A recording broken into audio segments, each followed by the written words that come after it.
मित्रांनो, बऱ्याच वेळेस असं होतं की लग्न तर झालेलं असतं पण ते लग्न विधिवत नसतं, रीतिरिवाजाला धरून नसतं. त्यामुळे एका जोडीदाराला त्या लग्नाचा काही आनंद नसतो. त्या जोडीदाराचा संपूर्ण आनंद हा मावलेला असतो आणि ते लग्न त्या जोडीदाराला मजा नाही तर सजा होऊन बसते.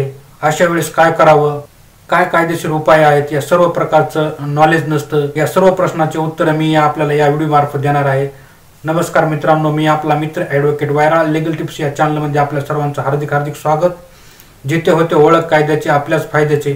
आज मी आपल्याला म्हणणार नाही की चॅनलला सबस्क्राईब करा, परंतु हा व्हिडिओ आपण संपूर्णपणे बघावा आणि व्हिडिओ बघितल्यानंतर आपण निश्चित करावं की ह्या चॅनलला सबस्क्राईब करायचं किंवा नाही. तर चला मग जाणून घेऊया आजचा टॉपिक.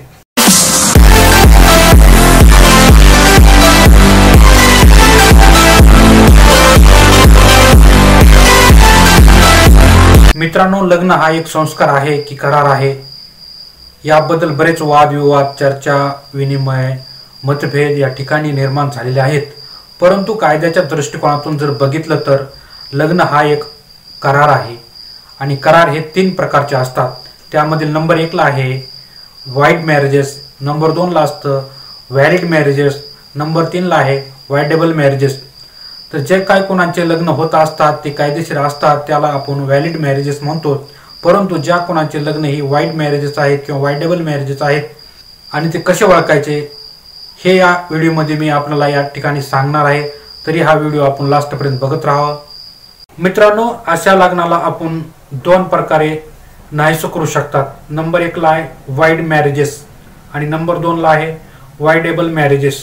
वाईड मॅरेज म्हणजे काय, तर जे लग्न मुळातच वैध नाही असं लग्न.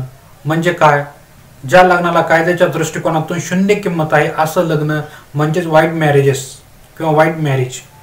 तर बघूया यामध्ये काय काय येतं. हिंदू मॅरेज ॲक्टमध्ये सेक्शन 11 खाली सांगितलेलं आहे वाईड मॅरेज म्हणजे काय. तर त्यामध्ये नंबर 1 आहे spouse of party has in living.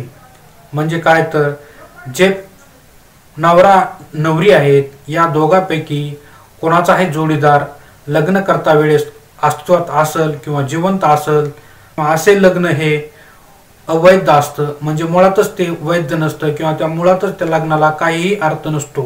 Number 2 ला आहे parties are not within the degree of prohibited relationship.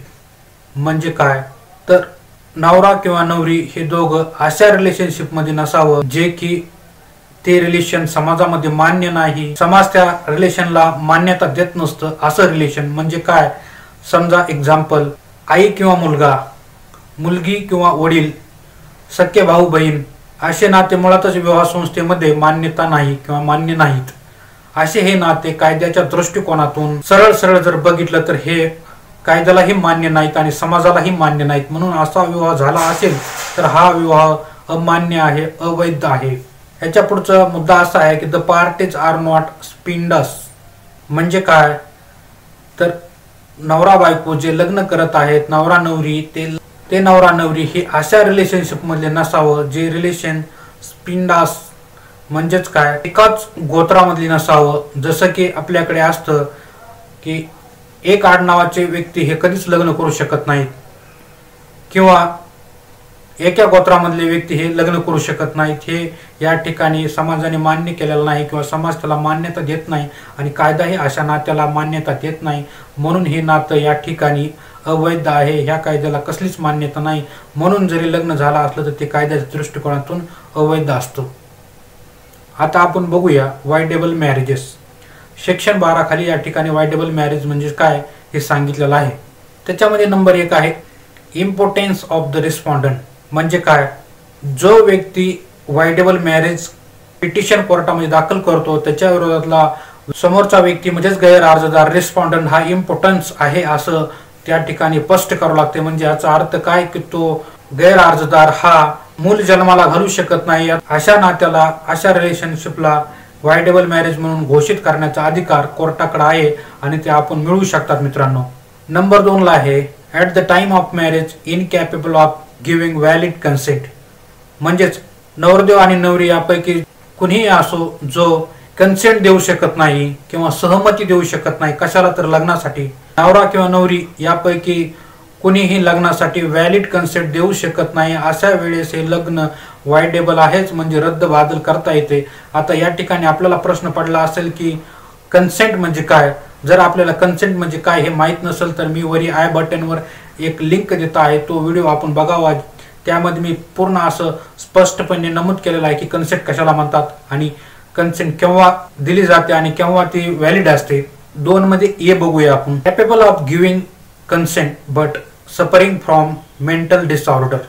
म्हणजे काय, ती व्यक्ती कन्सेंट द्यायला कॅपेबल आहे परंतु सफरिंग फ्रॉम मेंटल डिसऑर्डर म्हणजे काय, तर त्या अशा व्यक्तीला, त्या जोडीदाराला, त्या नवरा किंवा बायकोला किंवा त्या नवरा नवरीपैकी एक जणाला मानसिक आजार असेल आणि मानसिक आजार असल्यामुळं ते व्हॅलिड कन्सेंट देऊ शकत नाही किंवा कन्सेंट दिली तरी ती कन्सेंट कायद्याच्या दृष्टिकोनातून मान्य नसते. अशा वेळेस ते लग्न हे वाइडेबल आहे, म्हणजे रद्दबादल करता येते मित्रांनो. आता यामध्ये दुसऱ्यामधलं सी आहे रिकरन्स अटॅक ऑफ इन्सॅनिटी. म्हणजे काय, तर वारंवार येणारे वेडसरपणाचे झटके. म्हणजे जे नवरा नवरी असतात यापैकी त्यांच्या जोडीदाराला वारंवार येणारे वेडसरपणाचे झटके हे कारण या ठिकाणी वाइडेबल मॅरेजसाठी दाखवता येतं आणि त्यामुळे तसा विवाह झालेला असेल तर तो संपुष्टात आणता येतो, त्याला रद्द करता येते, त्याला बेकायदेशीर म्हणून घोषित करता येते. आता सी बघूया आपण. Consent obtained by fraud or force. म्हणजे काय, तर त्या व्यक्तीकडून जो नवरा नवरी आहे यांच्याकडून ती कन्सेंट ऑब्टेन केली असते, म्हणजे मिळवलेली असते, पण कशी, बाय फोर्स किंवा फ्रॉड. म्हणजे काय, तिला फसवून ती कन्सेंट घेतलेली असते, त्या व्यक्तीला फसवलेलं असतं, त्या जोडीदाराकडून फसवून तशा प्रकारचं तिला सहमती मिळवली असते आणि ते लग्न केलेलं असतं. अशा वेळेस हे लग्नही या ठिकाणी वाइडेबल मॅरेजेस यामध्ये मोडतं आणि त्यावेळेस त्या जोडीदाराला ते लग्न रद्द करण्याचा पूर्णपणे अधिकार आहे मित्रांनो. आता यामध्ये बघूया आपण D. Respondent is pregnant at the time of marriage by some other person other than petitioner. ज्याचा अर्थ असा आहे की ज्यावेळेस लग्न होत असतं त्यावेळेस त्याची पत्नी म्हणजे नवरी ही प्रेग्नंट असेल आणि ती प्रेग्नंट ही दुसऱ्या व्यक्तीपासून असेल आणि त्यावेळेस हे लग्न रद्दबादल करण्याचा अधिकार या ठिकाणी कोर्टाला दिलेला आहे आणि असं लग्न हे रद्दबादल होऊ शकतं मित्रांनो. तर मित्रांनो, हा व्हिडिओ आपल्याला नक्कीच आवडला असेल तर कॉमेंटद्वारे नक्कीच कळवा. थम्सअप करायला अजिबात विसरू नका. भेटूया अशा दुसऱ्या एखाद्या व्हिडिओमध्ये. तोपर्यंत जय हिंद.